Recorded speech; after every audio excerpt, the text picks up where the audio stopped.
শামসুর রহমানের ভাষায় বললে পাহাড়ে পাহাড়ে কণ্ঠস্বর হবেই সর্বত্রগামী। এখন গণতন্ত্রে এ পক্ষ ওপক্ষ থাকবেই, তাদের ভূমিকা নিয়ে প্রশ্নও থাকবে, কিন্তু সবার কণ্ঠস্বর সমানভাবে শোনাটাও সমান গুরুত্বপূর্ণ। তাই যাদবপুরের ঘটনায় যখন এক পক্ষের অভিযোগে তৎপরতা আর অন্য পক্ষের অভিযোগে নিষ্ক্রিয়তার অভিযোগ ওঠে, তখন সেটা নিয়ে প্রশ্ন তো উঠবেই। যেমন উঠল আজ কলকাতা হাইকোর্টে, সেই নিয়েই আজ প্রথম প্রশ্ন। এক পক্ষের বয়ানের ভিত্তিতে অভিযোগ, আর এক পক্ষের বয়ান কোথায়? ইন্দ্রানুজের অভিযোগপত্রের ভিত্তিতে আজই এফআইআর করতে হবে। যাদবপুর কাণ্ডে পুলিশকে তীব্র ভৎসনা করে নির্দেশ মাননীয় বিচারপতি তীর্থঙ্কর ঘোষের, কিন্তু এরপরও কি শিক্ষা নেবে পুলিশ প্রশাসন? দ্বিতীয় প্রশ্ন। আমার মনে হচ্ছে এটা গোয়েন্দা ব্যর্থতা। তারা কি মন্ত্রীকে সতর্ক করেছিলেন? প্রশ্ন কলকাতা হাইকোর্টে। কোর্ট থেকে ক্যাম্পাস, প্রশ্ন সর্বত্র, কিন্তু আসল ঘটনা সামনে আসবে কবে? তৃতীয় প্রশ্ন। তৃণমূলপন্থী শিক্ষাকর্মী নেতার এফআইআরে কোয়ার্টারে ভাঙচুরের উল্লেখ। ভাঙচুর হয়নি বলছেন বাড়ির লোকই। খোঁজ মিলছে না আরেকটা মামলায় অভিযোগকারীর, এমনকি অস্তিত্ব নেই তার ঠিকানারও। প্রাথমিক সত্যতা যাচাই না করেও কেন এফআইআর করল পুলিশ? চতুর্থ প্রশ্ন। গরম মোম ফেলে ছ্যাঁকা দেয়া হয়েছে, বেল্ট খুলে মেরেছেন ওসি। মেদিনীপুর মহিলা থানার বিরুদ্ধে বিস্ফোরক অভিযোগ ডিএসওর আদিবাসী নেত্রী। থানায় নির্যাতনের অভিযোগ তুলছেন এসএফআই নেত্রীও। রাজনৈতিক উদ্দেশ্য প্রণোদিত ষড়যন্ত্র, পাল্টা দাবি পুলিশের। কেন বারবার প্রশ্নের ঊর্ধ্বে উঠতে ব্যর্থ হচ্ছে পুলিশ? পঞ্চম প্রশ্ন। নিয়োগ দুর্নীতি মামলায় আদালতে দাখিল সিবিআই নথিতে কোটি কোটি টাকা লেনদেনের প্রসঙ্গে পার্থ চট্টোপাধ্যায় থেকে জনৈক অভিষেক ব্যানার্জির নাম। ভাব বাচ্চে কথা, ভয় পেয়েছে এজেন্সি, আগেই বলেছিলেন অভিষেক। তৃণমূল থেকে বিজেপিতে আসা নেতার বিরুদ্ধেও টাকা তোলার অভিযোগ ওই নথিতে। কোন দিকে গড়াচ্ছে জল? তবে শুরুতেই দেখাবো যাদবপুর মামলায় আজ কি নির্দেশ দিলেন কলকাতা হাইকোর্টের মাননীয় বিচারপতি তীর্থঙ্কর ঘোষ। যাদবপুর কাণ্ডে পুলিশ স্বতঃপ্রণোদিত হয়ে মামলা রুজু করেছে। অন্যদের অভিযোগের ভিত্তিতে এফআইআর দায়ের হয়েছে, কিন্তু শিক্ষামন্ত্রী ব্রাত্য বসুর গাড়ির তলায় জখম হয়েছেন যে পড়ুয়া, সেই ইন্দ্রানুজ রায়ের অভিযোগ নিতে শেষ অবধি হস্তক্ষেপ করতে হলো কলকাতা হাইকোর্টকে। 2 তারিখই ইমেল করে যাদবপুর থানায় অভিযোগপত্র পাঠিয়েছিলেন ইন্দ্রানুজ, কিন্তু কোনো ব্যবস্থা হয়নি। এই প্রেক্ষাপটেই ইন্দ্রানুজের অভিযোগের ভিত্তিতে বুধবারই এফআইআর করার নির্দেশ দেন কলকাতা হাইকোর্টের মহামান্য বিচারপতি তীর্থঙ্কর ঘোষ। তিনি এও প্রশ্ন করেন, এক পক্ষের বয়ানের ভিত্তিতে অভিযোগ দায়ের হয়েছে, কিন্তু অপর পক্ষের বয়ান কোথায়? রাজ্য সরকারের কাছে রিপোর্টও তলব করেছে হাইকোর্ট। প্রশাসনের প্রতি যদি সাধারণ মানুষ তার যদি আস্থা নষ্ট হয়ে যায়, তাহলে সেটা সাময়িক মনে হয় যে শ্মশানের শান্তি আছে, কিন্তু লং টার্মে সেটা হচ্ছে যে ক্যাওসের দিকে সোসাইটি চলে যায়। সেটা আমাদের সবাইকে গভীরভাবে ভাবতে হবে। শনিবার যাদবপুর বিশ্ববিদ্যালয়ে গিয়ে হেনস্থার শিকার হন ব্রাত্য বসু, তার গাড়ির তলায় জখম হন এক পড়ুয়াও। গোটা ঘটনায় বুধবার পুলিশের ভূমিকার তীব্র ভর্ৎসনা করেন কলকাতা হাইকোর্টের মহামান্য বিচারপতি তীর্থঙ্কর ঘোষ। তিনি বলেন, এই ঘটনা সহজেই এড়ানো যেত। সাদা পোশাকে পুলিশ তো থাকেই, অনেক কাজই আপনারা করেন যেটার অনুমতি থাকে না। পুলিশের গা ছাড়া মনোভাবের জন্যই এই বিপত্তি। বিচারপতি ঘোষ প্রশ্ন তোলেন, স্পেশাল ব্রাঞ্চের আধিকারিকরা কেন থাকেন? এই মামলায় আমি স্পেশাল ব্রাঞ্চকেও যুক্ত করব। আমার তো মনে হচ্ছে এটা গোয়েন্দা বিভাগের ব্যর্থতা। গোয়েন্দারা কি মন্ত্রীকে সতর্ক করেছিলেন? মন্ত্রী কি সেই সতর্কবার্তা উপেক্ষা করেছিলেন? আমি বলবো এখন থেকে সব লিখিত আকারে হবে, না হলে পুলিশ সমস্যায় পড়বে।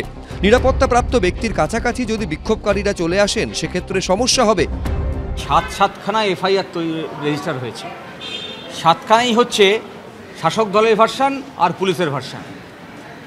অথচ ছাত্ররা যারা ইনজিওর্ড হয়েছে তারা অভিযোগ করেছে, তাদের অভিযোগকে এফআইআর করা হয়নি। আদালতে আজকে প্রশ্ন করে কেন এফআইআর হয়নি, জাস্টিফিকেশন দেওয়ার চেষ্টা হয়েছে স্টেটের পক্ষ থেকে। আলটিমেটলি আদালত বলেছেন আজকের মধ্যে এফআইআর করতে হবে। বিচারপতি তীর্থঙ্কর ঘোষ সতর্কবার্তার সুরে বলেন, প্রতিবেশী রাষ্ট্রের মতো যেন না হয়। এটা যদি উদাহরণ হয়, তাহলে কিন্তু গোটা রাজ্যে এটা ছড়িয়ে পড়বে। দুপক্ষকেই দায়িত্বশীল হতে হবে। মানুষ একবার বিশৃঙ্খল হয়ে পড়লে সামলাতে সময় লাগবে। যদি কেউ সতর্কবার্তা উপেক্ষা করে, তাহলে সেটা লিখিত আকারে হতে হবে। সামনে ভোট আসছে, সমস্যা কিন্তু বাড়বে। এরপরই অত্যন্ত ইঙ্গিতপূর্ণভাবে বিচারপতি বলেন, রাজ্যকে রাজ্যের মতো আচরণ করতে হবে। কলকাতা হাইকোর্ট তারা বলেছেন যে ইন্দ্রানুজ রায়, যে ছেলেটি সবথেকে আহত হয়েছে, তার বয়ানের ভিত্তিতে এফআইআর নিতে হবে।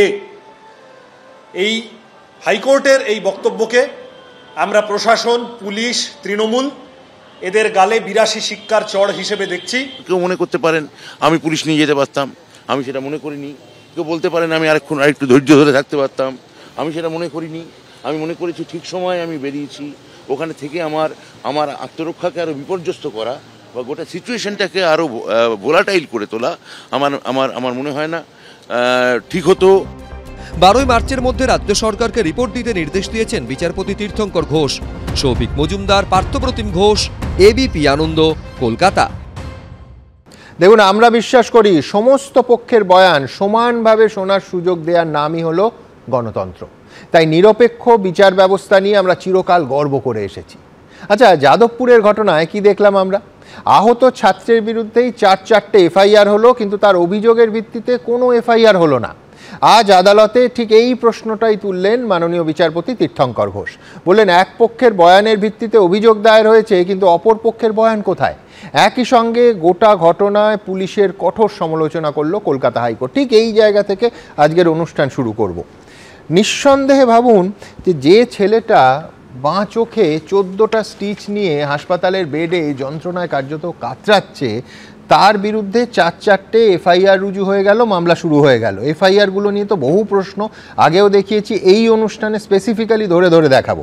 কিন্তু কথা হচ্ছে যে সে ওই অবস্থাতেও ইমেলের মাধ্যমে পুলিশের কাছে কমপ্লেন করেছিল, তার ভিত্তিতে কোনো এফআইআর রুজু হলো না, মামলা শুরু হওয়া তো দূরের কথা। ঠিক এই জায়গাটাই মাননীয় বিচারপতি তীর্থঙ্কর ঘোষ আজ তুলে ধরেছেন। আমি ফিরদৌস শামীমের কাছে যাব। আমি বলছি, ফিরদৌস, এই গোটা ঘটনায় দেখলে বোঝা যায় এই কারণেই পুলিশ পক্ষপাত দুষ্ট কিনা সেই প্রশ্ন স্বাভাবিকভাবেই ওঠে। তোমার সময় শুরু এখন। আমি গতকাল একেবারে এখানেই দাঁড়িয়েই বলেছিলাম পুলিশের ইন্টেলিজেন্স ফেলিওরের কথা, পুলিশের কিছু ক্ষেত্রে অতি সক্রিয়তা এবং কিছু ক্ষেত্রে নিষ্ক্রিয়তার কথা। যেখানে দেখা যাচ্ছে বেডে শুয়ে আছে 14টি স্টিচ নিয়ে, তার বয়ান এফআইআর হিসেবে ট্রিট করা হলো না, অথচ 7টি এফআইআর হয়ে গেল।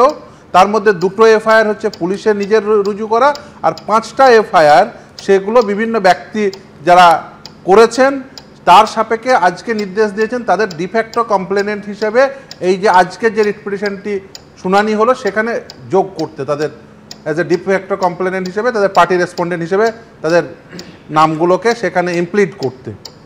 প্রথম প্রশ্ন হচ্ছে যে পুলিশ যে ইন্টেলিজেন্স ফেলিওরের কথা গতকাল বলেছিলাম, যে পুলিশের কাছে যদি ইনফরমেশন থেকে থাকতো তাহলে কেন পুলিশ যে রাজ্যের শিক্ষামন্ত্রীকে সেরকম ইনফরমেশন থাকা সত্ত্বেও যে তার উপরে আক্রমণ হবে থাকা সত্ত্বেও, ইনফরমেশন থাকা সত্ত্বেও পুলিশ উইদাউট এনি সিকিউরিটি শিক্ষামন্ত্রীকে সেরকম একটি জায়গায় যেতে দিলেন প্রথম। দ্বিতীয় হচ্ছে যে শিক্ষামন্ত্রী যদি এটা জানার পরেও সেখানে যদি যান সেই বিশ্ববিদ্যালয়ের অভ্যন্তরে, যেখানে এরকম একটি সিচুয়েশন তৈরি হবে, তাহলে জানতে হবে, বুঝতে হবে যে শিক্ষামন্ত্রী নিজেই চেয়েছিলেন এরকম একটি পরিস্থিতি তৈরি হোক। তাহলে এই দায় কিন্তু শিক্ষামন্ত্রীরও, যে এই ইনফরমেশনটি পুলিশ কি তাকে দিয়েছিল, এই প্রশ্ন সব থেকে বড় এই মুহূর্তে হয়ে দাঁড়াচ্ছে। দ্বিতীয়, এখানে আমার প্রশ্ন থাকবে যে বারবার যে কলকাতা হাইকোর্টকে কখনো রাজ্যের এখতিয়ার, কখনো পুলিশের দায়িত্ব, কখনো সরকারের রাজধর্ম মনে করিয়ে দিতে হচ্ছে, আমি বলছি এইটা কতটা তাৎপর্যপূর্ণ? তার কারণ এগুলো তো রুটিন, এগুলো কলকাতা হাইকোর্টের মনে করিয়ে দেওয়া কাজ নয়, কিন্তু দিতে হচ্ছে মামলার প্রেক্ষিতে, কার্যত প্রত্যেকটা ঘটনার প্রেক্ষিতে। একদমই। দেখুন, সেই জন্যই তো আজকে আমরা এই আলোচনা কেন করতে বসে, কারণ হচ্ছে স্টেট মেশিনারিগুলো ফেল করছে। দেখুন, এই মূল ডিবেটটা কোথা থেকে শুরু হয়েছিল, সেটা হচ্ছে যে শিক্ষাঙ্গনে গণতান্ত্রিক পরিবেশ নেই। ছাত্রছাত্রীরা কি চাইছে, যে শিক্ষাঙ্গনে গণতান্ত্রিক পরিবেশ সেটা ফিরে আসুক। ছাত্রছাত্রীরা চাইছে ছাত্র সংসদ নির্বাচন।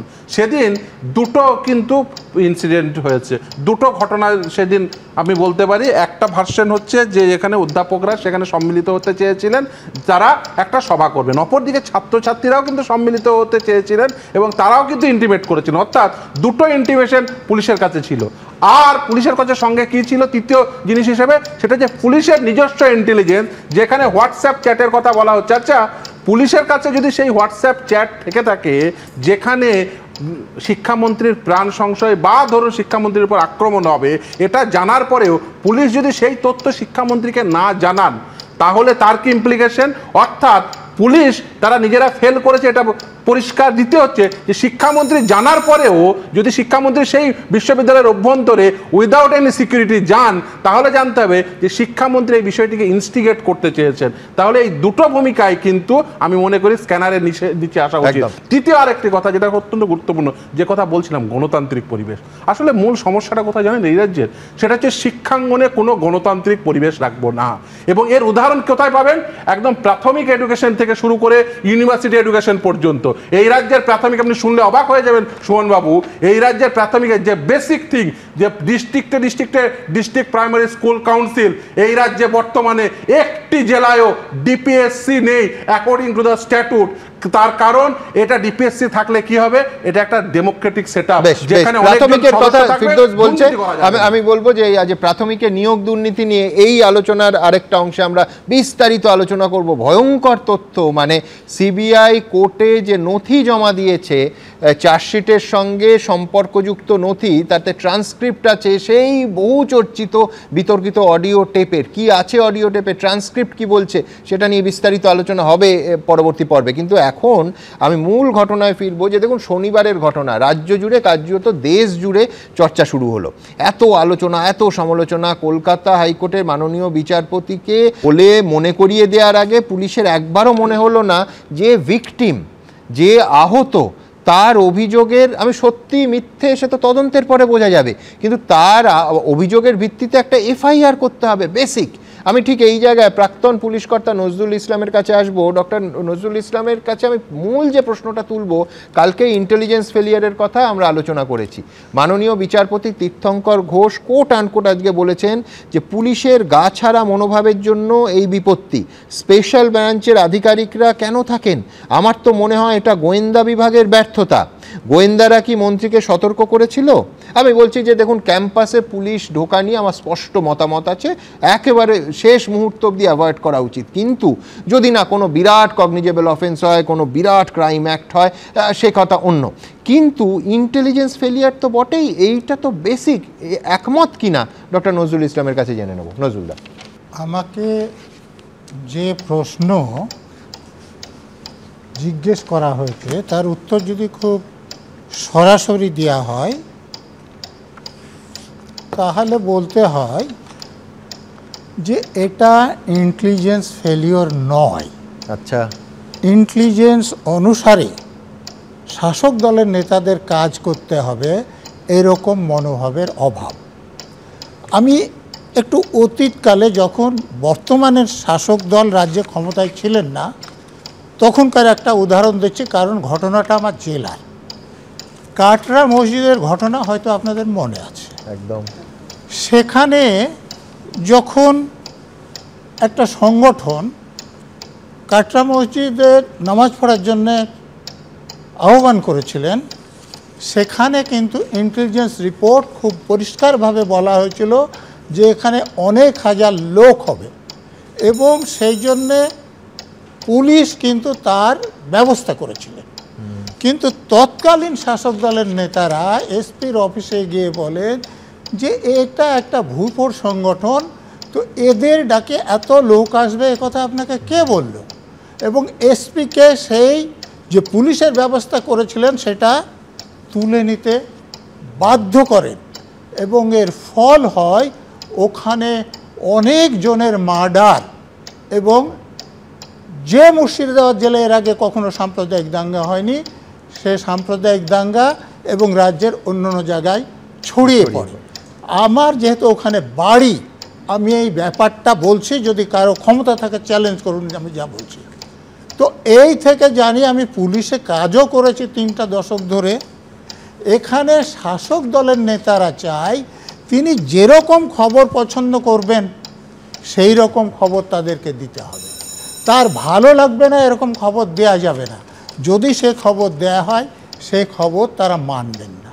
অতএব এখানে আমার ব্যক্তিগত মত যে ইন্টেলিজেন্স ফেলিওর নয়, ইন্টেলিজেন্স অগ্রাহ্য করে গায়ে জোর আমি রাজ্যের মন্ত্রী, আমার হাতে পুলিশ আছে, আমার হাতে সমর্থক আছে, আমি এগুলো করতে পারি, আমার মানার দরকার নাই, এখান থেকে সমস্যার সৃষ্টি হয়েছে। তবে তথ্যের প্রয়োজনে মন্ত্রী কিন্তু পুলিশ নিয়ে ঢোকেননি। মন্ত্রী যদি পুলিশ নিয়ে ঢুকতেন তাহলে ক্ষতিটা কী ছিল? মন্ত্রীকে তো সিকিউরিটি দেওয়া হয়, আইন মেনে সেটা দেওয়া হয়। উনি যদি সিকিউরিটি নিয়ে যেতেন এরকম ঘটনা না ঘটতো তাহলে তো রাজ্যের ভালো হতো, ইউনিভার্সিটির ভালো হতো। পুলিশ নিয়ে না ঢুকে উনি কোনো উপকার করেননি, উনি ক্ষতি করেছেন। অতএব তিনি যেটা করেছেন সেটা নিন্দনীয়, প্রশংসনীয় নয়। আর একটা কথা, আপনারা প্রশ্ন করেছেন যে ছাত্র অনেক বেশিভাবে আহত হয়েছেন তিনি অভিযোগ জানালেও তার অভিযোগের ভিত্তিতে কোনো মামলা শুরু করার কথা পুলিশের লোকদের একবারও মনে হলো না। আমি বলছি এটা একদমই ঠিক কথা নয়। পুলিশের লোকদের অনেকবার মনে হতে পারে, কিন্তু পুলিশের লোকেদের করার ক্ষমতা নাই। আপনারা আরজিকর ঘটনা আপনি দেখেননি যে একটা পরিষ্কার রেপ হয়েছে, মার্ডার হয়েছে, সেখানে আমাদের রাজ্যের মুখ্যমন্ত্রী, স্বাস্থ্যমন্ত্রী, তার অধীনের প্রিন্সিপাল বা এমএসভিপি বাবা মাকে খবর দিচ্ছেন যে আত্মহত্যা করেছে। আমাদের মাননীয় মুখ্যমন্ত্রী পুলিশ মন্ত্রী, তার অধীনে আরজি করে যে পুলিশ আউটপোস্ট আছে, আউটপোস্ট থানাকে খবর পাঠাচ্ছে যে একজন মহিলা ডাক্তার আত্মহত্যা করেছে। আপনারা মনে করেছে পুলিশের লোকেরা এটা নিজে থেকে করেছে? পুলিশের লোকদেরকে যা করতে বলা হয়েছে তাই করেছে। বেশ। এবং এটা অন্য লোকের কথা নয়, আমাদের মাননীয় মুখ্যমন্ত্রী কি বলেছেন যে সেই দিন রাত 2টো পর্যন্ত আমি পুলিশ কমিশনারের সঙ্গে কথা বলেছি। এটা কি আইনত? পুলিশ কমিশনার হোম সেক্রেটারির অধীনে কাজ করে। মুখ্যমন্ত্রীকে কিছু জানতে হলে হোম সেক্রেটারির কাছে জানতে হবে। আমি বুঝলাম যে খুব জরুরি অবস্থায় একবার ফোন করেছেন, কিন্তু রাত 2টো পর্যন্ত যখন কথা বলেছেন সেটা কোনো ন্যায় কাজের জন্য হতে পারে না, অন্যায় কাজের জন্য। তার জন্যে মুখ্যমন্ত্রীরও সাজা হওয়া উচিত। অর্ণবের কাছে আসবো, কিন্তু তার আগে ডক্টর নজরুল ইসলাম যেটা বলছেন ভয়ঙ্কর কথা, যে পুলিশের মনে হয়েছে তবু পুলিশ করেনি। নিট ফলটা কি হলো? যে উর্দিতে তো কার্যত দাগ লাগলো পুলিশেরই উর্দিতে। আজকে কলকাতা হাইকোর্টে প্রশ্নের মুখে পড়তে হলো তো পুলিশকেই। এখানেই নয়, উল্টে এখন শাসক দলের নেতারা গোটা ঘটনার জন্য পুলিশকেই কিন্তু দায়ী করছেন। অর্থাৎ হিন্দিতে একটা কথা আছে না, চিত ভি মেরি পট ভি মেরি, প্রায় সেই রকম ব্যাপার। আমি এইখানে সৌগত রায় আজকে বলেছেন যে পুলিশ কেন শিক্ষামন্ত্রীকে বাঁচাতে পারলেন না। একেবারে স্পষ্ট সৌগত রায় কি বলেছেন দেখাবো। রাষ্ট্রকে কেন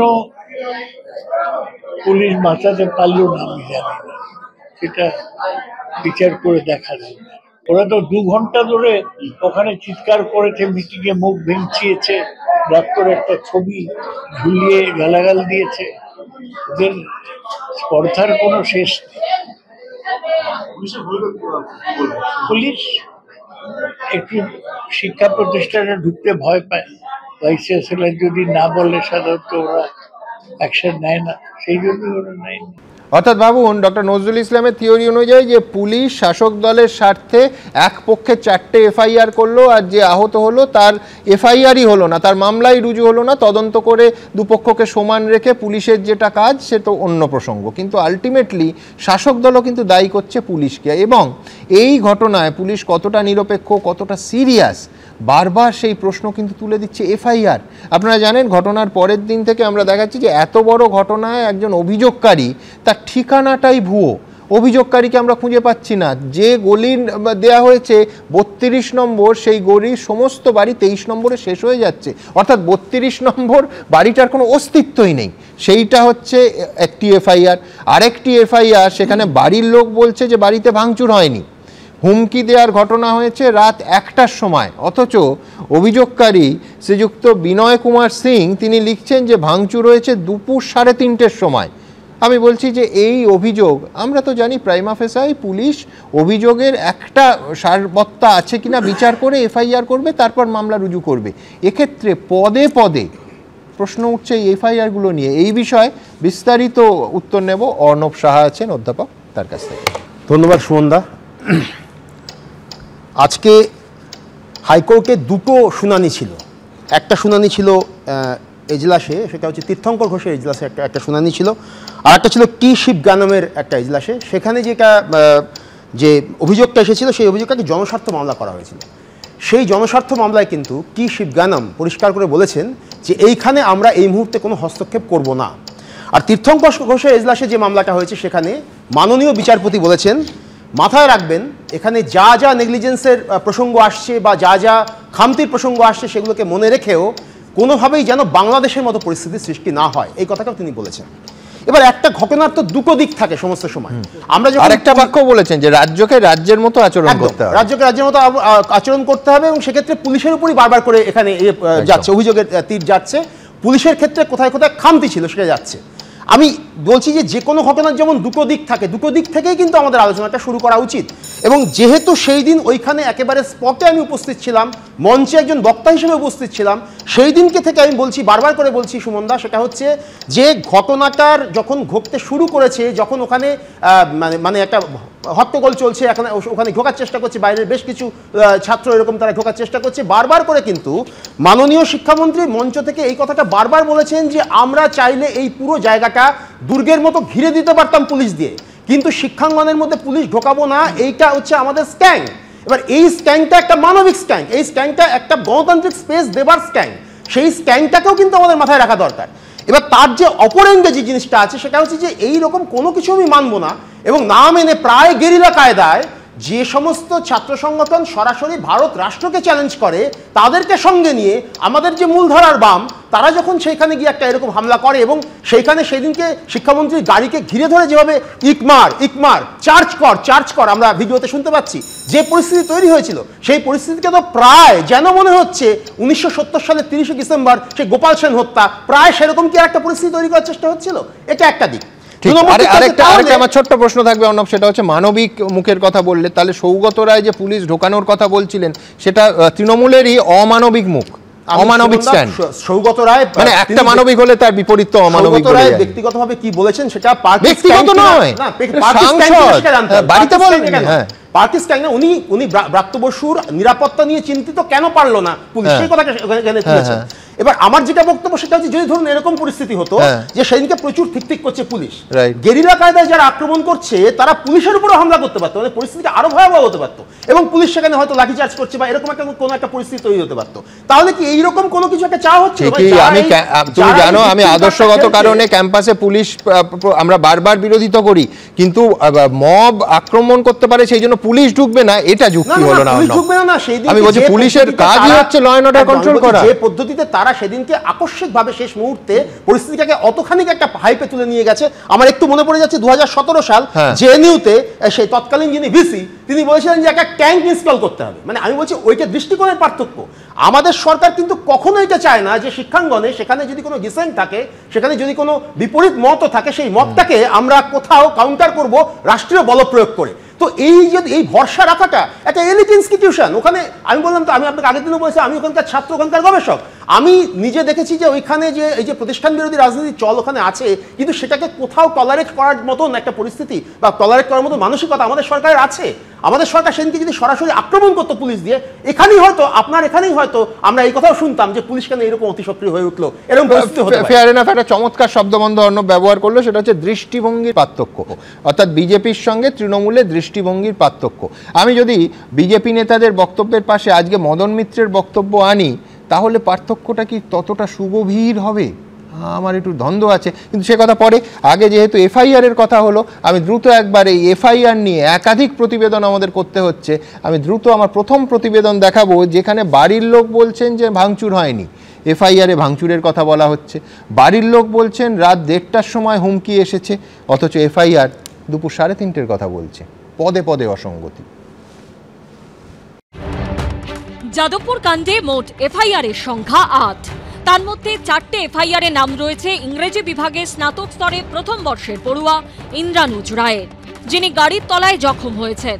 যাদবপুর বিশ্ববিদ্যালয়ের অশিক্ষক কর্মী বিনয় সিং, যিনি সারা বাংলা তৃণমূল শিক্ষাবন্ধু সমিতির যাদবপুর শাখার সভাপতি, তিনি অভিযোগ করেছেন শনিবার দুপুর 3:30 নাগাদ বিশ্ববিদ্যালয়ের মধ্যেই তার কোয়ার্টারে ভাঙচুর চালানো হয়, জ্বালিয়ে দেওয়া হয় শিক্ষাবন্ধু সমিতির যাদবপুর বিশ্ববিদ্যালয় শাখার অফিস।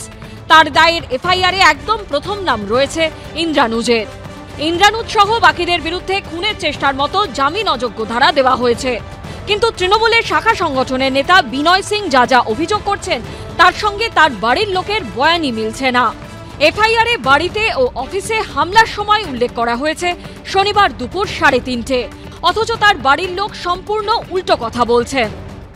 1 তারিখকে হলো রাত্রিবেলা, আর 1টার সময় উনি সবাই এসছে।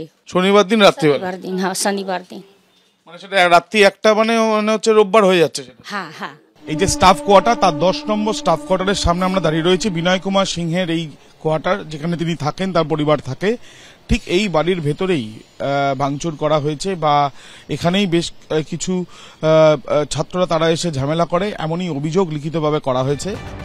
বিনয় সিং দাবি করছেন বাড়িতে ভাঙচুর হয়েছে, অথচ তার স্ত্রী মা স্পষ্ট বলছেন কয়েকজন এসেছিল, হুমকি দিয়েছে, কিন্তু কোনো ভাঙচুর হয়নি। বাড়ির ভেতরে ভাঙচুর হয়নি? না, বাড়ির ভিতরে ভাঙচুর হয় না। ভাঙচুর করেনি? হ্যাঁ, না ভাঙচুর করে না। অস্বস্তিতে পড়ে এখন সাফাই দিচ্ছেন তৃণমূলের শিক্ষাবন্ধু সমিতির নেতা। ভেতরে তো কেউ ঢোকেনি, দরজায় ধাক্কা মারা, দরজাটা ভাঙেনি, সেখান থেকে একটা ভ্যান্ডালাইজড শব্দটা ব্যবহার করা হয়েছে। বিনয় সিং এর এফআইআর নাম রয়েছে 18 জনের, অথচ তার বাড়ির লোক বলছেন 7 থেকে 8 জন এসেছিলেন। কারা কারা বলেছিল? কারা মানে কতজন? তাও ওই 7-8 জন ছিল। আপনার পরিবারের সদস্যরা জানিয়েছেন যে তারা বাইরে দাঁড়িয়ে গালিগালাজ করছিল 7 থেকে 8 জন, কিন্তু অভিযোগপত্রে দেখা যাচ্ছে সেই সংখ্যাটা প্রায় 17 থেকে 18। অভিযোগ তো অনেকগুলি আছে, ধরুন সংগঠনের কার্যালয়ে ছাই হয়ে গেছে, আমি থ্রেট পাচ্ছি চলার পথে, সুতরাং বিষয়টা তো সবটা মিলিয়ে আছে। ইন্দ্রানুজ স্পষ্ট জানাচ্ছেন তার বিরুদ্ধে মিথ্যে মামলা দেওয়া হয়েছে। এই অভিযোগ এটা আলাদা করে বলার কিছু থাকে না, এবং দ্বিতীয় আগুন লাগার ঘটনাটা যে সময় ঘটে সেটা আমার হসপিটালে ভর্তি করে দেয়। মিথ্যা অভিযোগগুলো শুধু ইন্দ্রানুজের আমি বলবো না, ইন্দ্রানুজ সহ যাদের সকলের ক্ষেত্রেই, সবার ক্ষেত্রে এই যে মিথ্যা অভিযোগগুলো আছে সেগুলো যাতে তারা চিন্তা ভাবনা করে সেগুলো যাতে উইথড্র করে নেন, সেটাই আমি বলবো, সেটাই সুস্থ স্বাভাবিক চিন্তা ভাবনার লক্ষণ। সব মিলিয়ে এফআইআর বিতর্ক ক্রমেই জোরালো হচ্ছে। আবেদ দত্ত ও কৃষ্ণেন্দু অধিকারীর রিপোর্ট, এবিপি আনন্দ, কলকাতা। ভাবুন, শাসক দলের ঘনিষ্ঠ হলে অসঙ্গতি সত্ত্বেও যাচাই না করেই এফআইআর। আর যদি পুলিশ কাউকে বিরোধী মনে করে, কারণ পুলিশ আইন রক্ষক হিসেবে সবাই, তার কাছে কোনো শাসক বিরোধী নেই, কিন্তু ওই হাসপাতালের বেডে শুয়ে থাকা ছাত্রটা সে ইমেল করছে, সেটা এফআইআর হলো না। আমি বলছি এইখান থেকে আমার পরের প্রতিবেদন যে এফআইআর অসঙ্গতি কিন্তু এইখানেই থামছে না। তার কারণ পুলিশ অভিযোগপত্রগুলো কি আদৌ খুঁটিয়ে দেখেছিল? নয়তো এবিপি আনন্দ যখন ঠিকানা খুঁজে পাচ্ছে না, পুলিশের কাছে নিশ্চয়ই ওই 32 নম্বর, না ধানমন্ডি রোড নয়, 32 নম্বর যে বাড়িটা কথা ওই এফআইআরে আছে এবং যে অভিযোগকারীর কথা আছে, পুলিশ নিশ্চয়ই জানে সেটা কোথায়। আমরা পরে বরং জেনে নেব। আপাতত আপনার প্রতিবেদনটা দেখুন। রাজ্যকে রাজ্যের মতো আচরণ করতে হবে। যাদবপুর বিশ্ববিদ্যালয় কাণ্ডে বুধবার এভাবেই প্রশাসনের কর্তব্য মনে করিয়ে দিয়েছেন কলকাতা হাইকোর্টের বিচারপতি তীর্থঙ্কর ঘোষ। কিন্তু শনিবারের ঘটনার তদন্ত কি পুলিশ যথাযথভাবে করেছে? প্রাথমিকভাবে অভিযোগের সত্যতা যাচাই করে তবেই কি এফআইআর দায়ের করা হয়েছে? বিরোধীরা প্রথম দিন থেকে এই প্রশ্ন তুলছে। পুলিশ স্বতঃপ্রণোদিতভাবে যে মামলা দায়ের করেছে সেই 39 নম্বর কেসের এফআইআরে ব্রাত্য বসুর ওপর হামলার ঘটনার সময় উল্লেখ করা হয়েছে বিকেল 4টে থেকে 4:30। অথচ স্বপন সামন্তর দায়ের করা এফআইআরে অর্থাৎ কেস নাম্বার 44-এ অচেনা গাড়ি চালকের বিরুদ্ধে বেপরোয়া গতিতে গাড়ি চালানোর যে অভিযোগ করা হয়েছে তাতে সময়ের উল্লেখ রয়েছে দুপুর 3টে। তাহলে কোন সময়টা সত্যি? বিভিন্ন ঘটনা একই সময় একজন অপরাধীর পক্ষে সেই অপরাধ করাটা যে সম্ভব নয় এটা সবাই জানে। তাহলে এফআইআর লজ করুক, করে যে কমপ্লেনটা করেছে তার এগেনস্টে ফলস প্রসিকিউশন দিক। False prosecution to misbrief, to divert police এবং to motivate police to take an action against somebody. Jadavpur থানায় দায়ের হওয়া 44 নম্বর কেসে ঠিকানা নিয়েও ধন্দ তৈরি হয়েছে। সেখানে অভিযোগকারীর নাম স্বপন সামন্ত। বাড়ির ঠিকানা দেওয়া হয়েছে 32 নম্বর রানী শঙ্করী লেন, ভবানীপুর থানা, কলকাতা 26। যাদবপুর কাণ্ডে অচেনা গাড়ির চালকের বিরুদ্ধে বেপরোয়া গতিতে গাড়ি চালানোর অভিযোগ জানিয়েছেন তিনি। স্বপন সামন্ত যে ঠিকানার কথা এফআইআরের কপিতে উল্লেখ করেছেন সেই ভবানীপুরের রানী শঙ্করী লেনে পৌঁছেছিল এবিপি আনন্দ, কিন্তু বাস্তবে সেই ঠিকানার অস্তিত্বই নেই। অভিযোগপত্রে উল্লেখ করা হয়েছে ভবানীপুরের রানী শঙ্কই লেনের বাসিন্দা এক যুবক তিনি অভিযোগ দায়ের করেন এবং পুলিশ সূত্রে জানা যাচ্ছে যে অভিযোগকারী জানিয়েছেন পুলিশের কাছে যে তিনি ওই দিন যাদবপুর বিশ্ববিদ্যালয় চত্বরে ছিলেন এবং যখন এই দুর্ঘটনা ঘটে সেই সম্পর্কিত বিষয়ে তিনি অভিযোগ দায়ের করেছেন। না 32 নম্বর এখানে আছে বলে তো মনে হয় না, 21, 22 এরকম 23 অবধি আছে, কিন্তু 32 নম্বর রানী শঙ্কই লেন আমি শুনি না। অর্থাৎ এরকম একটা গুরুতর ঘটনায় এফআইআর দায়েরের আগেই কি অভিযোগকারীর ঠিকানাটুকুও খতিয়ে দেখেনি পুলিশ? পুলিশের যদি prima ফেসি content of the complain সম্পর্কে যদি কোনো সন্দেহ হয় তাহলে সেটা ভেরিফাই করে নিতে পারে, করে তারপরে এফআইআরটা স্টার্ট করে দেবে যদি সদিচ্ছা থাকে আসল অভিযোগ। আর যদি এটা না করে থাকে তাহলে জানবেন যে পুলিশ কিন্তু এটা উদ্দেশ্য প্রণোদিতভাবে করে দিয়েছে। সব মিলিয়ে বিতর্ক তুঙ্গে। আবির দত্ত, এবিপি আনন্দ, কলকাতা।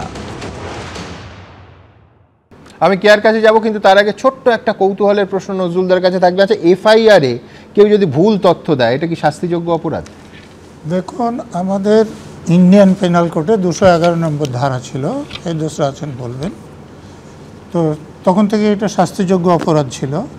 যে ভারতীয় ন্যায়সংহতে হয়েছে সেটাতে 248 নম্বরে এসেছে এবং এটার একটু পরিবর্তন করা হয়েছে।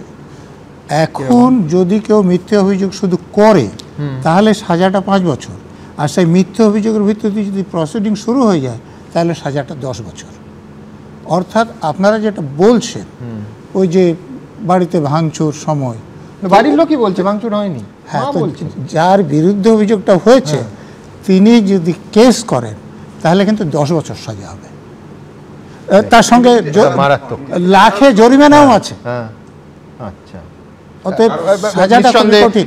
এটা সবসময় অপরাধ, এটা ইটসেলফ অপরাধ। ফলে এইখানে যদি কেউ মনে করেন যে মিথ্যা অভিযোগ দায়ের করব এবং মিথ্যা অভিযোগের ভিত্তিতে একটা তদন্ত ইনিশিয়েট করিয়ে কাউকে হ্যারাস করব, তাহলে কিন্তু তার বিরুদ্ধে বিধিবদ্ধ ব্যবস্থা হওয়াটাই উচিত এবং পুলিশের দায়িত্ব যে যাতে সেই বিধিবদ্ধ ব্যবস্থা গৃহীত হয় সেটা করা, যাতে একটা ইনস্ট্যান্স তৈরি হয়, যাতে উদাহরণ তৈরি হয়, ভবিষ্যতে যাতে এটা করা থেকে লোকজন বিরত থাকে। কারণ শুধুমাত্র যে এই বিচার হলো এটা শুধুমাত্র যথেষ্ট নয়, বিচার হচ্ছে এটা দেখানোটাও যথেষ্ট। বেশ, এই কেসে কি হবে সেদিকে নিঃসন্দেহে আমাদের নজর থাকবে। কেয়ার কাছে যাওয়ার আগে অর্ণবের একটা শব্দবন্ধ আমি একটু ধার করব, চমৎকার লেগেছে আমার, দৃষ্টিভঙ্গির ফারাক।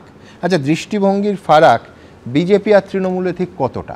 এটাতে আসার আগে আমি দ্রুত একবার মদন মিত্র আজকে কি বলেছেন দেখাবো। সময়সীমাটা আরও কমে গেছে, 1 মিনিট থেকে 30 সেকেন্ড। 30 সেকেন্ডের মধ্যে মদন মিত্র চাইলে যাদবপুর দখল করতে পারেন। দেখুন তো।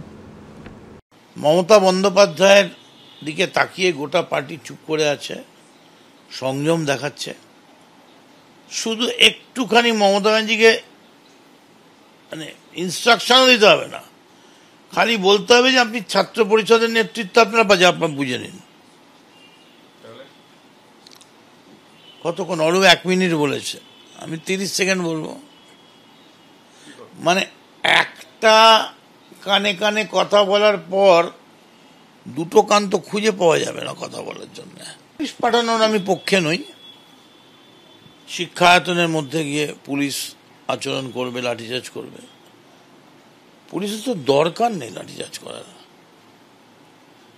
একটা করে চড় দিলে তো দ্বিতীয় চড় মারার জায়গা নেই। কটা ছোঁড়া তো 50 থেকে 100। এই যে ধর্মঘট ডেকেছে সারা পশ্চিমবাংলায়, খবর নিন তো কটা পশ্চিমবঙ্গের কটা কলেজে ধর্মঘট হচ্ছে। That time has come to fight back. ওদের হিড়ির করে গলায় গামছা দিয়ে টানতে টানতে বার করে যাদবপুর থেকে বার করে নিয়ে এসে সামনের খালে ফেলে দেওয়া উচিত ওই বদমাশগুলোকে। দেখুন, আমার ছোটবেলায় অসম্ভব একটা দৌড় প্রতিযোগিতা, তখন তো ইন্টারনেটের যুগ নয়, টেলিভিশন লাইভ টেলিকাস্ট হতো না। বেন জনসন আর কার্ল লিউসের দৌড় প্রতিযোগিতা নিয়ে এসে মারাত্মক উত্তেজনা হয়েছিল, আনন্দমেলা প্রচ্ছদ কাহিনী বের করেছিল। পরে অবশ্য বেন জনসন ড্রাগ ইত্যাদি ব্যাপারে পদক হাতছাড়া হয়, কিন্তু সে খুব উত্তেজনা। কিন্তু এটাও আমার প্রায় অলিম্পিকের 100 মিটার দৌড়ের মতো লাগছে। অরূপ বিশ্বাস বলেছেন 1 মিনিটে দখল, মদন মিত্র বলছেন 30 সেকেন্ডে দখল, 25 সেকেন্ড, 15 সেকেন্ডে কে বলবেন, অপেক্ষায় আছি। কিন্তু তার আগে কেয়া ঘোষ বিজেপি প্রতিনিধি, এইখানে কোথাও কেয়া একটা যাদবপুর বিশ্ববিদ্যালয়ে মদন মিত্রের হুমকির সঙ্গে রাজ্য বিজেপি একমত হবে কিনা এটা আমার কৌতূহল।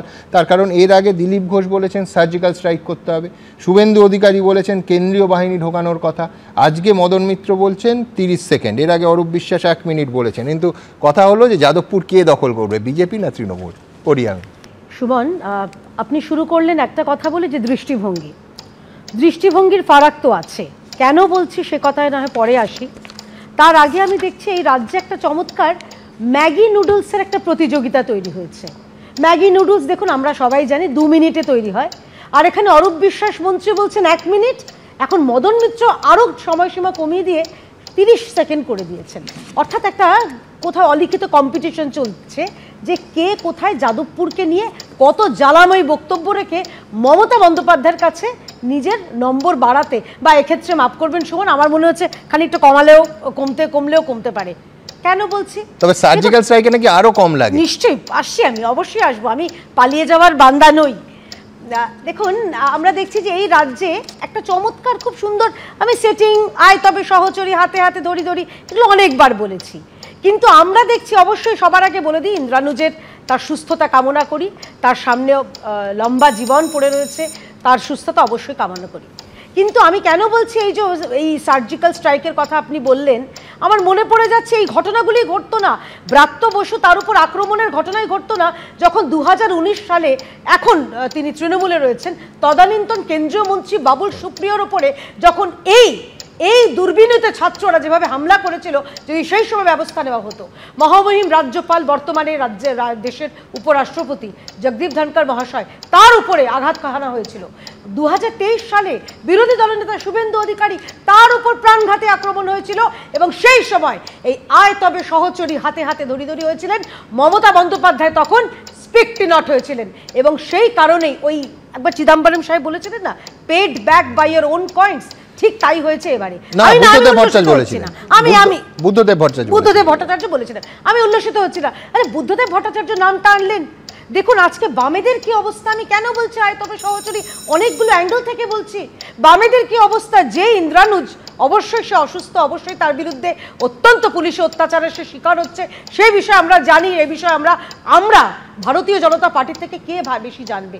আমাদের কর্মীদের বাড়ির থেকে ডেকে ডেকে নিয়ে গিয়ে তাদেরকে মিথ্যে কেস দেওয়া হয়, তাদেরকে ঘর ছাড়া করা হয়, তাদের বাড়ি ভাঙচুর করা হয়, বাড়ি পুড়িয়ে দেওয়া হয়, বাড়ির মেয়েদের শ্লীলতাহানি করা হয়, তো আমাদের থেকে ভালো বেশি কে জানবে। কিন্তু অন্যদিকে আমরা কি দেখছি, যে ইন্দ্রানুজ আমরা দেখেছি যে বুদ্ধদেব ভট্টাচার্যকে কুকুর বলেছিল 2009 সালে, সম্ভবত যদি ভুল বলে থাকে আমাকে কারেক্ট করে দেবেন, যখন সেই প্রাণঘাতী তার কনভয়তে হামলা হয়েছিল, সেই বুদ্ধদেব ভট্টাচার্যের বিরুদ্ধে যারা সেই মাওবাদীদের কথা হয়েছিল, সেই মাওবাদীদের সমর্থনে ইন্দ্রানুজ, তার বিরুদ্ধে কেন এই তৃণমূল সরকার ব্যবস্থা নেয়নি? কারণ ওই একটা জায়গায় সব ওই ওয়াদা করো সাজনা হাম হোঙ্গে না জুদা, ওই একটা ব্যাপার। কারণ ভোট আসছে, ভোট এলেই নো ভোট টু বিজেপিতে, এদের সবাইকে দেখা যাবে বাম, উগ্র বাম, অতি বাম, কম বাম, সবুজ বাম, ঝান্ডু বাম, সব রকম বামকে আপনি দেখতে পাবেন। আচ্ছা আমি আরেকটা শেষ করছি, আমার সময়সীমা শেষ হয়ে গেছে। এবারে চলে আসে পুলিশি অত্যাচারের যে মিথ্যে মামলা, মিথ্যে হয়, সব তো আমরা জানি। ইন্দ্রানুজের বাবা লড়ছেন, তার প্রতি আমাদের সহমর্মিতা রইল, কিন্তু আমাদের এই রাজ্যে মহিলাদের ওপর, এখানে এক বোন বসে আছে, নিশ্চয়ই তার পুলিশি নির্মমতার গল্প বলবে, কিন্তু আমাদের এই রাজ্যে মহিলাদের ওপর এক মহিলা মুখ্যমন্ত্রীর রাজত্বে যে বারে বারে অত্যাচার হয়েছে, সেটা নিয়ে আমরা কি বলবো? যখন আপনি বলছেন সার্জিক্যাল স্ট্রাইক, বিরোধী দলের নেতা শুভেন্দু অধিকারী থেকে শুরু করে আমাদের প্রাক্তন রাজ্য সভাপতি দিলীপ ঘোষ বলেছেন, হ্যাঁ আমাদের এইখানে এই যাদবপুরের মধ্যে, কেন যাদবপুর কি একটা স্বতন্ত্র দ্বীপ? যাদবপুরে কেন, কিসের জন্য ছাত্র সংসদ নির্বাচন হবে না? আমরাও দাবি জানিয়েছি, আমরা এবিভিপি থেকে দাবি জানানো হয়েছে। এবং শেষ করছি একটা খুব তথ্য দিয়ে, আমি কেন বারে বারে বলছি আয় তবে সহচরী, 2000 সালটা হচ্ছে 2022, এই ইন্দ্রানুজ সে বলেছিল খতম করো এবিভিপি বিজেপিকে, তার বিরুদ্ধে জোড়াসাঁকোর থানায় এফআইআর করা হয়েছিল, কিন্তু কি কাকস্য পরিবেদনা, জোড়াসাঁকো থানা কিন্তু সেই এফআইআর এর বিরুদ্ধে কোনো ব্যবস্থা নেয়নি, যার প্রতিফলন আজকে ব্রাত্য বসু পাচ্ছেন, এবং স্বাভাবিকভাবেই এই মানে কর্মফল যাকে বলে সেটাই হচ্ছে। বেশ, এর পরের বক্তা নিঃসন্দেহে বামেদের তরফ থেকে, তিনি যাদবপুরের ছাত্র এবং অধ্যাপক, বহু দশক অধ্যাপনা করছেন যাদবপুর বিশ্ববিদ্যালয়। পার্থদা দেবেন, কিন্তু তার আগে অর্ণবের উত্তরটা নিয়ে নেব। আমি শুধু প্রথমেই বলবো যে আমি যে দৃষ্টিভঙ্গির ফারাকের কথা বললাম ওই জায়গাটা আমি স্টিক করে থাকছি, এবং কেয়াদির কথা কিন্তু সহচরীর দিকে যাচ্ছে না, একেবারেই সম্পূর্ণ ভুল উনি ন্যারেটিভটা তৈরি করলেন। দেখুন, দিলীপ ঘোষ যে পদ্ধতিতে বললেন যে ওখানে সার্জিক্যাল স্ট্রাইক করা হোক, ঠিক তার উল্টো করে আমি বলবো ব্রাত্য বসু কিন্তু আজকেও ভাস্কর গুপ্তকে দেখে যখন বেরিয়ে এসে বলেছেন আমি চাইলেও যখন উনি কিন্তু আজকেও বলেছেন যে আমি যদি চাইতাম তাহলে কিন্তু পুলিশ করতে পারতাম। আমি এখনো এই জায়গায় স্টিক করে আছি যে পুলিশ করে ঢুকবে না, নাম্বার 1। নাম্বার 2 হচ্ছে এই যে সার্জিক্যাল স্ট্রাইক, উনি রাষ্ট্রবিরোধী বলে উনি যে সার্জিক্যাল স্ট্রাইকটা বলেন, আর আমরা যেটা বলতে চাইছি সেটা হচ্ছে যে গণতন্ত্রের যে পরিসর, সেই গণতন্ত্রের পরিসরে আমরা হস্তক্ষেপ করব না। তার মানে এই নয় যে রাষ্ট্রবিরোধীতাকে আমরা সমর্থন করছি, কিন্তু গণতান্ত্রিক স্পেসটুকু থাক, এইটুকু থাক। আচ্ছা, যখন এই রাষ্ট্রবিরোধী পোস্ট করেছে ইন্দ্রানুজের বিরুদ্ধে বা যারা করেন আর কি, তাদের বিরুদ্ধে এই পশ্চিমবঙ্গ পুলিশ, পশ্চিমবঙ্গ সরকার প্রশাসন কি ব্যবস্থা নিয়েছে এটা জানার খুব আগ্রহ। আমি পার্থদার কাছে যেতে হবে, তার আগে দ্রুত কেয়া মনে করিয়ে দিল। আমি পরিষ্কার বলছি, প্রথম দিন সেই প্রতিবেদনের ইন আ নাটশেল দেখিয়েছিলাম কি বলেছিলাম। যখন বাবুল সুপ্রিয়কে অনেকে প্রশ্ন তুলেছিলেন যে কেন বাবুল সুপ্রিয় তখন বিজেপির কেন্দ্রীয় প্রতিমন্ত্রী, কেন যাবেন, আমরা বলেছিলাম যে কেন যাবেন না। পাশাপাশিও একটা শব্দবন্ধ ব্যবহার করলো কেয়া যে দুর্বিনীত। আমি বলছি যে বাবুল সুপ্রিয়র ওপর আক্রমণের আমরা নিন্দা করেছি। পাশাপাশি তার প্রতিক্রিয়ায় যখন এবিভিপির একটা অংশ ওইখানে একটি অফিস ভাঙচুর করে, ইউনিভার্সিটি চত্বরের মধ্যে ঢুকে এসে তারও সমানভাবে নিন্দা করেছি। এইটাই হচ্ছে আমাদের অবস্থান। আমরা খুব পরিষ্কার পার্থপ্রতিম বিশ্বাসের কাছে যাব। তার আগে আরেকবার মাননীয় বিচারপতি এবং আজকে কলকাতা হাইকোর্টে তিনি কি বলেছেন আপনাদের দেখাবো। তীর্থঙ্কর ঘোষ তিনি বলছেন, আজ একজন মাননীয় বিচারপতিকে বলতে হচ্ছে প্রতিবেশী রাষ্ট্রের মতো যেন না হয়। আমার তো মনে হয়েছে বাংলাদেশের কথা, আজকাল অবশ্য সমস্ত কথাতেই আমার মামলা হচ্ছে, প্রায় রোজ মামলা হচ্ছে। আমি বেনিফিট অফ ডাউট, আচ্ছা শ্রীলঙ্কা বা বাংলাদেশের মতো কিছু ভেবে নিশ্চয়ই বিচারপতি বলেছেন। অর্থাৎ বাংলাদেশ বা শ্রীলঙ্কার অরাজকতার ছবি মাননীয় বিচারপতির চোখের সামনে ভেসেছে, তাকে বলতে হচ্ছে প্রতিবেশী রাষ্ট্রের মতো যেন না হয়।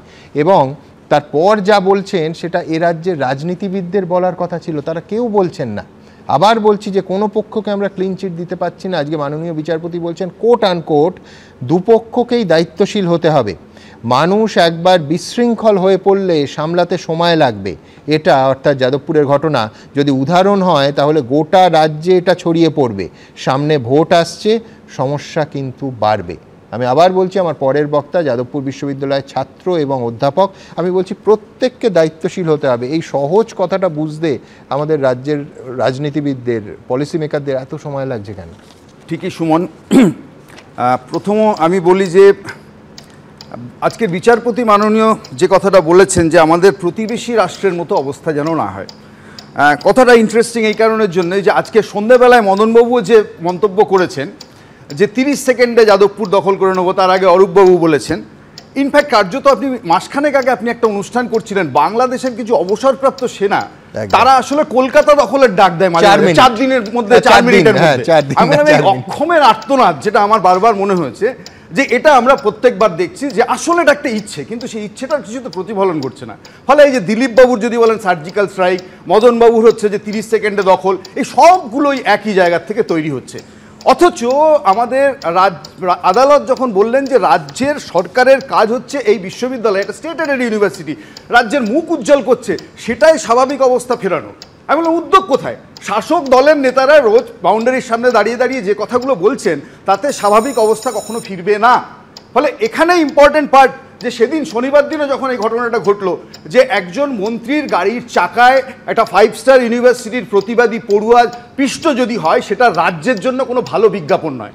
এটা যদি কেউ মনে রাখেন তাহলে পুলিশের কাজ ছিল প্রথম যে এই ঘটনাটা কি করে ঘটলো সেই এফআইআরটা নেয়। অথচ সেই ইন্দ্রানুজ যে ছাত্রটি যে চাপা পড়লো, সে বলতে যাচ্ছে যখন যে এই ঘটনা ঘটেছে, আপনি অভিযোগ নিন। হাসপাতালেও তার অভিযোগ নেওয়া হয়নি, পুলিশ গিয়ে ফিরে চলে এসেছে, তার ভিডিও রেকর্ডিং আমরা প্রত্যেকে দেখেছি। একদম তাই, পাত্ররা একমত। কিন্তু আমি বলছি তার সঙ্গে এইটাও কি স্পষ্টভাবে আপনাদের বলার সময় আসেনি যে যাদবপুর বিশ্ববিদ্যালয় কোনো নিষিদ্ধ অঞ্চল নয়, সেখানে একটি সংগঠন একটা অনুষ্ঠান করতে পারে এবং একটা ঘোষিত কর্মসূচিতে রাজ্যের শিক্ষামন্ত্রী যেতে পারে। এইটাও জোর গলায় বলার সময় এসছে, কেন তাদের বাধা পেতে হবে? অবশ্যই এটাই বলছি যে এই দুটো জিনিসই, শাসক দলের ঘোষিত একটা সেমিনার এবং আমি বলছি বিরোধীদের একটা প্রতিবাদ, এই দুটো সহাবস্থান সম্ভব। সেখানে যে সহনশীলতার দরকার ছিল শাসক দলের পক্ষে তারা সেটা দেখাতে ব্যর্থ হয়েছে।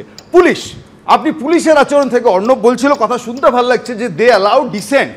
আমরা যদি ডিসেন্ট অ্যালাউ করতো না, 7খানা এফআইআর এর যা বয়ান, একেবারে ইউনিল্যাটারাল বয়ান, যেখানে দাঁড়িয়ে কোনো সত্য অসত্যের বিচার না করেই, আমি বললাম কালকে সকালে মিটিং হচ্ছিল ইউনিভার্সিটিতে, আমরা জিজ্ঞেস করেছিলাম বিরোধীদের বিরুদ্ধে মামলার খরচটা শুধু একবার শ্বেতপত্র প্রকাশ করে সরকার সামনে আনুন, সেটাই ভাবছি যে সংবাদ মাধ্যম এবং বিরোধীদের বিরুদ্ধে মাসে কটা মামলা সরকার করছে, তার কি খরচ, ট্যাক্সপেয়ারের মানি কিভাবে অপব্যয় হচ্ছে। তাহলে ডিসেন্ট অ্যালাউ করার নমুনা যদি এই হয় যে গন্ডা গন্ডা এফআইআর যারা প্রতিবাদী তাদের বিরুদ্ধে হবে, আর আমরা স্টুডিওতে এসে বলবো আমরা ডিসেন্ট অ্যালাউ করছি, এটা একটা নতুন ফরম্যাট। ফলে আমার কথা হচ্ছে যে পুলিশ যে কাজটা করেছে, পুলিশ ঘটনার আগেও ব্যর্থ, পুলিশ ঘটনার পরেও ব্যর্থ।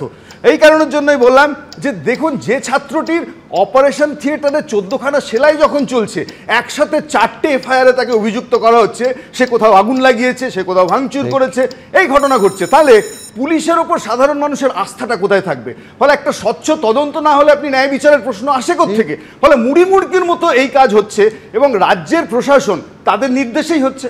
অর্থাৎ পুলিশকে আমি বললাম প্রতিহিংসা পরায়ণ হওয়ার ইঙ্গিত। ওই যে মদনবাবু বলছিলেন না, একবার মুখ্যমন্ত্রী একটা ইশারা করলেই হয়, কিরকম দেখিয়ে দেবো। আমি বলছি এই ইশারাটা নিশ্চয়ই পুলিশের কাছেও আছে, যে যা করার করুন, ঘটনা ঘটে গেছে, এরপর আপনারা টাইট দিন। এই যে টাইট দেয় রাজনীতি যাদবপুরকে, আমি বললাম এটা সম্ভব না। ত্রিগুণা সেনের হাত থেকে শুরু হয়েছিল গোপাল সেন অবধি, ফলে এখানে অনেকে টাইট দেওয়ার চেষ্টা করেছে, যাদবপুর টাইট হয়নি। যাদবপুর রাজ্যের মুখ উজ্জ্বল করেছে। আমি রাজ্যের সরকারের কাছে দাবি জানাবো যে আপনারা মুখ পোড়ানোর কোনো পথ নেবেন না। এইটুকু আমি একমত যে 1950 সালে যে গৌরবময় ঐতিহ্যের পথ চলা শুরু হয়েছে, সেটা এত সহজে থেমে যেতে পারে না, তাতে কালির দাগ লাগানো খুব মুশকিল। আমি এখানে ডিসেন্ট অ্যালাউ করার কথা বলছিল, এই ছোট বোনটা স্টুডিওতে আছে, ও বলবে যে কিভাবে ডিসেন্ট অ্যালাউ করে আমাদের সরকার। ওর নানা অভিযোগ আছে, কিন্তু সেটা আলোচনার পরের পর্বে। তার আগে দেখাবো, কালকে আপনাদের দেখিয়েছিলাম যে ইন্দ্রানুজের মা কি বলেছিলেন, আজকে সরাসরি ছেলের মাকে কাউন্টার করলো। ছেলের বক্তব্য, মা বলেছিলেন যে গাড়ির ধাক্কায় ছেলে আহত হয়েছে, কিন্তু ঘটনাটা ইচ্ছাকৃত ছিল না, এটা অ্যাক্সিডেন্ট। আজকে হাসপাতালের বেডে শুয়ে ইন্দ্রানুজ বললেন যে মা পেশায় অধ্যাপক, তার মায়ের ওপর রাজনৈতিক চাপ থাকতে পারে। কি বলেছেন দেখাবো।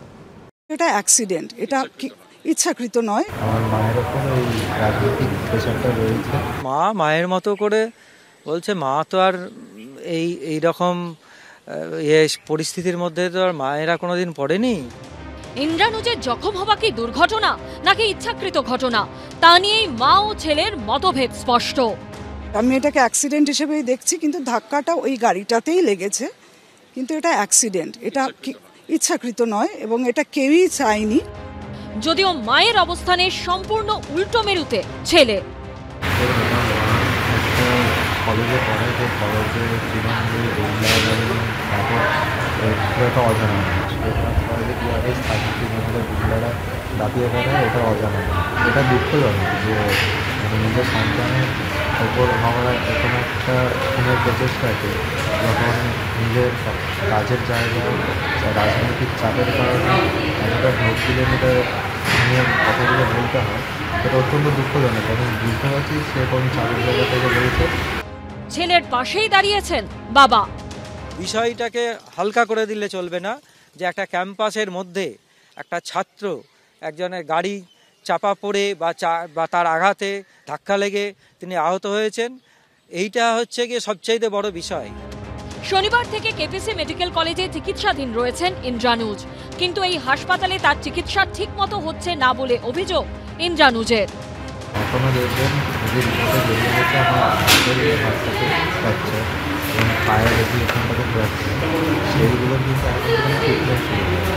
এই যে এখনো বিলম্ব হয়ে রয়েছে ট্রিটমেন্টটা, এটার অন্যতম কারণ আমি মনে করছি যে এই হাসপাতালের প্রশাসনের ওপর পুলিশ এবং তৃণমূলের যে চাপ রয়েছে, একটা বেসরকারি হাসপাতালের চাপ দেওয়া সম্ভব, সেই চাপের কারণেই করছে না। এরকম কোনো কিছুই সঠিক নয়। ওনার চিকিৎসা একদম যেটা মেডিকেল প্রোটোকল অনুযায়ী, প্রপার প্রোটোকল অনুযায়ী ট্রিটমেন্ট হওয়া দরকার, সেই ট্রিটমেন্টই হচ্ছে। এখানে কোনো সরকারের চাপ বা এইরকম কোনো কিছু ব্যাপারই নেই। এথিক্যালি অ্যান্ড ক্লিনিক্যালি যেটা ঠিক পেশেন্টের জন্য সেটাই করা হয়, অ্যান্ড ইন্দ্রানুজের ক্ষেত্রেও সেটাই করা হচ্ছে। সব মিলিয়ে বিতর্ক বাড়ছে বই কমছে না।